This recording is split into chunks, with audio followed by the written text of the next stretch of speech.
se ha dicho sobre el famoso sistema de castas en la Nueva España, como si hubiera existido una estructura rígida que ordenaba la sociedad por origen y mezclas.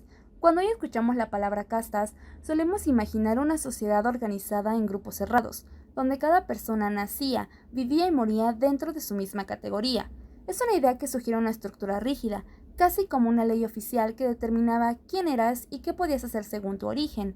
Pero esa imagen no es del todo cierta cuando hablamos de la Nueva España. En realidad, nunca existió un sistema legal de castas en el virreinato. Cuando hablamos, no había leyes que impusieran una jerarquía fija ni instituciones que obligaran a cada persona a pertenecer a una casta durante toda su vida. Lo que sí hubo fue una práctica oficial y cultural, la costumbre de clasificar a las personas por su calidad, una categoría que no solo tomaba en cuenta su origen, sino también su forma de vida, su reputación, su oficio o incluso su utilidad en la sociedad. Términos como mestizo, mulato, castizo o lobo aparecen en documentos oficiales, registros parroquiales, juicios de la Inquisición y hasta en pinturas, pero su aplicación era variable, ambigua e incluso manipulable. Desde el inicio del virreinato hubo una intensa mezcla entre distintos grupos: españoles peninsulares, indígenas, afrodescendientes esclavizados traídos a la fuerza y más tarde incluso asiáticos que llegaron por las distintas rutas de comercio marítimo. En el siglo XVIII, con las reformas borbónicas, el gobierno español intentó controlar y clasificar mejor a la población. Se comenzaron a implementar una serie de cambios impulsados por la monarquía española con el objetivo de hacer más eficiente el control sobre sus virreinatos. Estas reformas no solo afectaron la economía y la administración, también tuvieron un fuerte impacto en la sociedad. Una de sus prioridades fue ordenar y categorizar todos los aspectos de la vida virreinal, incluida la población. El gobierno buscaba tener datos más precisos sobre quiénes vivían en el virreinato, de dónde venían y qué lugar ocupaban dentro del sistema.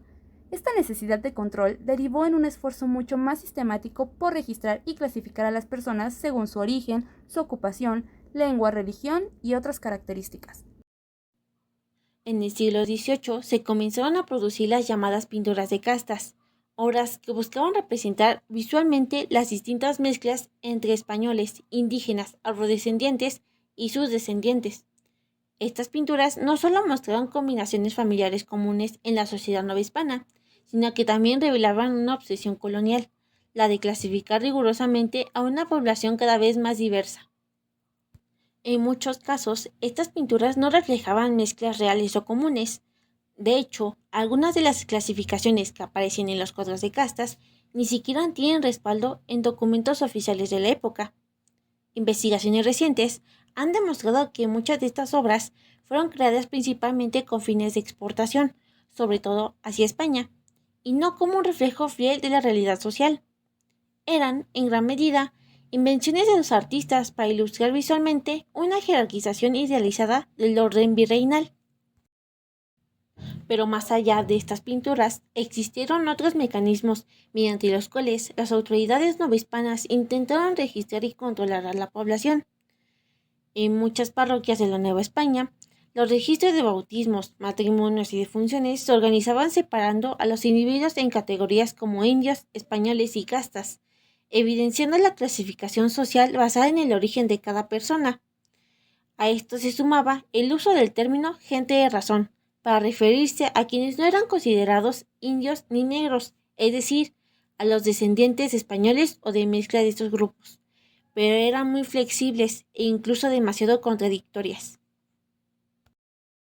El clasificatorio también está presente en los archivos del Tribunal del Santo Oficio, donde las denuncias registraban no solo el nombre de las personas, sino también su calidad: mestizo, mulato, castizo. En el caso de los esclavos, incluso se diferenciaba entre ladinos, aquellos que hablaban castellano y estaban cristianizados, y bozales, esclavos recién llegados de África, sin bautismo ni conocimiento del idioma. Estas clasificaciones no eran simples etiquetas, tenían consecuencias concretas.